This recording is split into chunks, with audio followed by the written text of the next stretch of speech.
Alright, just real quick, gonna go over this build. Several people wanted to know how it works and what gear and all that sort of stuff. So initially, obviously you're gonna want a reaping staff. Um, this staff's probably like 150, 200 div. Crafted it. So basically you just want to try and go for crit, spell physical, really important to get the crit because that's what this build is based around since we are playing Blood Mage. Um, yeah, the stats here are pretty much optimal. Really, the only upgrade that I would need is to get a level 20 Reap with the same stats, maybe some cast speed instead of extra cold, but this is kind of what you're looking to go for here.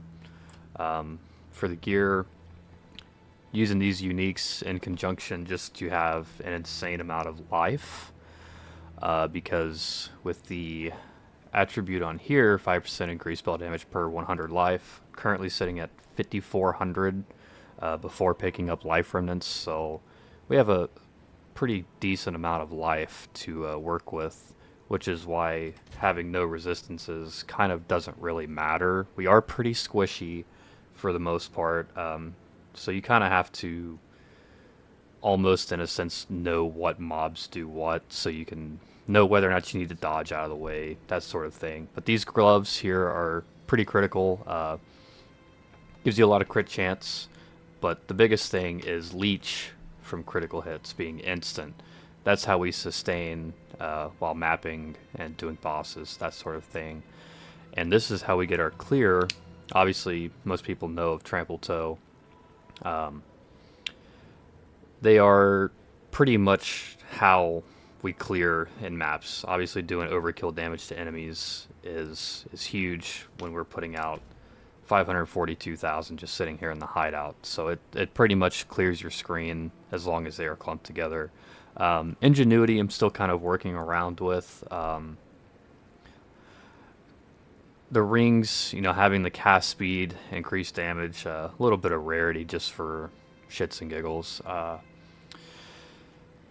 Kind of debating on switching over to the belt that has 2 slots and acts like gloves. You can put attack speed in there, which I do have on my monk. I just haven't gotten around to swapping just to see what feels better. For charms, I just go for the freeze charm and a slow charm, because if you can't get to the enemies and you're getting ranged attacked, you're going to die. So these do actually help a lot. This one doesn't have to be unique. Just a regular freeze charm will work. I just had this laying around, figured I would use it. Now for the skills, we are playing Blood Mage, so we have life remnants. This is going to be a pretty big part of sustain as well. Harmonic remnants too. Remnant potency, pretty basic stuff there. And now for Reap, obviously we're going to run Heft. 30% more damage is just going to give us quite a bit. I mean, almost 80 some thousand there. Rapid casting to attack faster. Physical mastery just to give it another level. And Zenith 2. So, as a Blood Mage, you sacrifice a portion of your health when you use abilities. And so, Reap doesn't really cost that much. I only have 758 mana, so as I'm casting, you can see the life barely moves, the mana doesn't really move at all. So this is basically just a free 30% more damage, up until we use our Sigil of Power, Mana Tempest, stuff like that. Then our mana starts dropping, we lose that 30%, but most of the time you are dealing the 30% more damage because your mana never moves. Sigil of Power on Weapon Slot 2, doesn't have to be anything crazy. I haven't really went for an upgrade in the staff. I just have it for the Sigil of Power. Prolonged duration, magnified area, cooldown recovery, pretty basic stuff. Vulnerability, really only use this in single target. Heightened curse, curse ground, magnified area. Just helps with boss fights, that sort of thing. Same thing with Mana Tempest, efficiency 2, lightning mastery.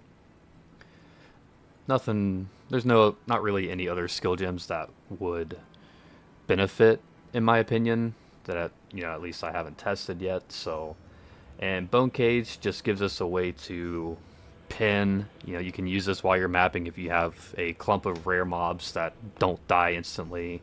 Kind of situational.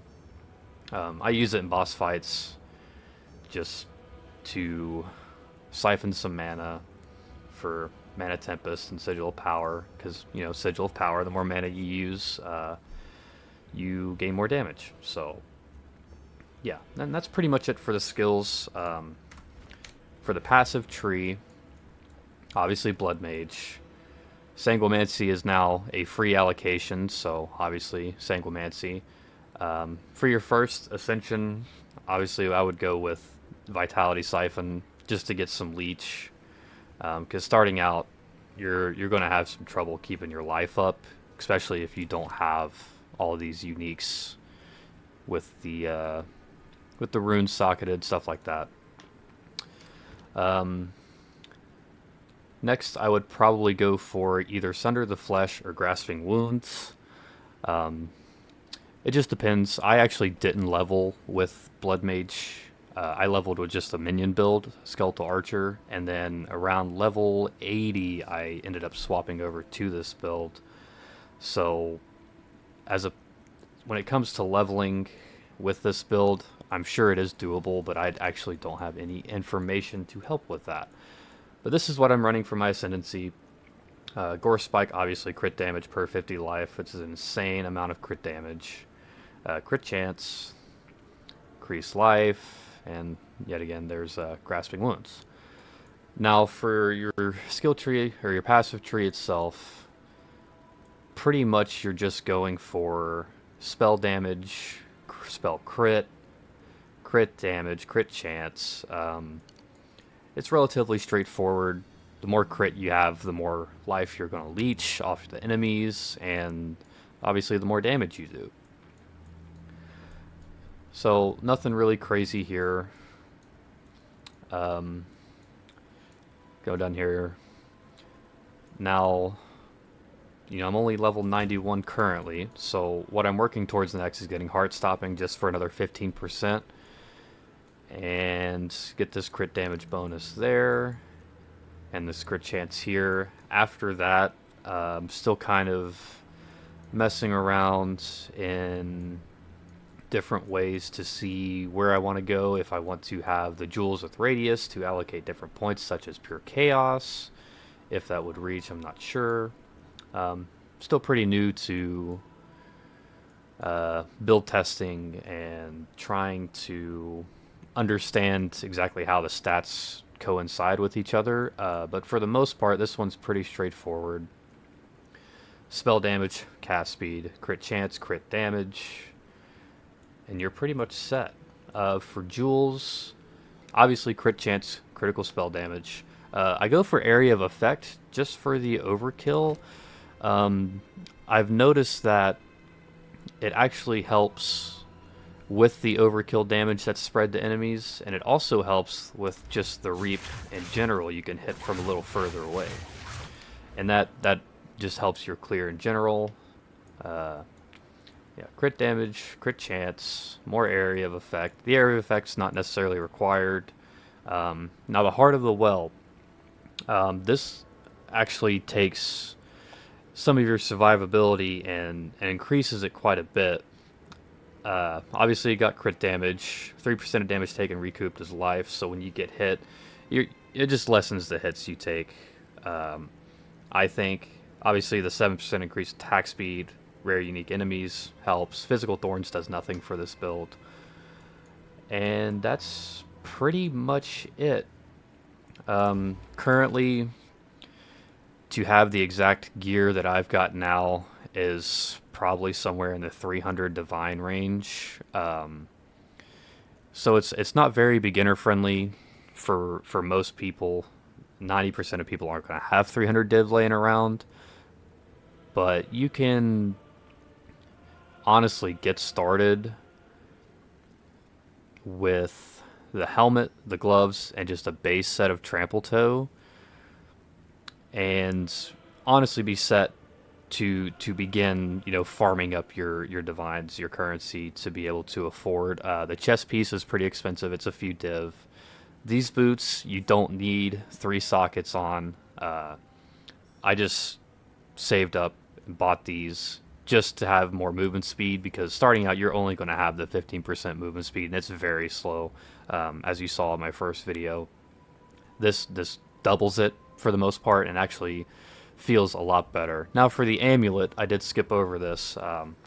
Vulgar methods, more crit chance. There's a few different options. I'm still kind of testing around, but so far vulgar methods feels the best. So with vulgar methods, crit chance obviously just feels the best. You could go barbaric strength. I haven't quite tested it yet, but really, I mean, if you want more crit chance or if you want more damage, it's kind of based up to what your crit chance is, what you feel comfortable with.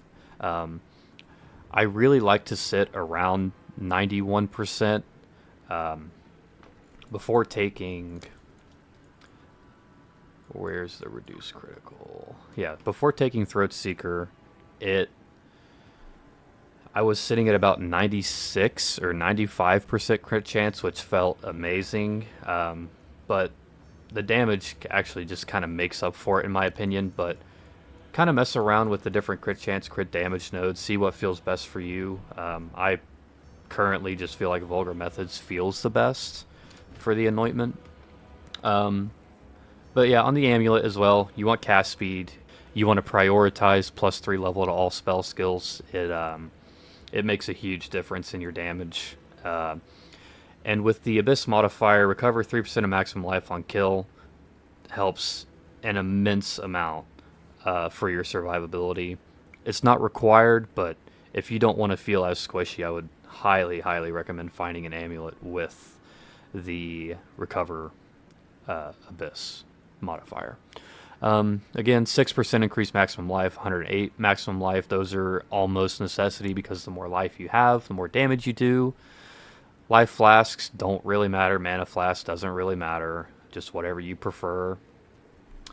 And that just about covers everything that I can think of. If you guys have any more questions, feel free to leave them in the comments section. I stream on Twitch, try to stream about 4 hours every day. Like I said, I'm still new to all this, still figuring out the streaming and video recording. So just kind of bear with me as I'm going through this stuff. And yeah, hope you guys have a good one.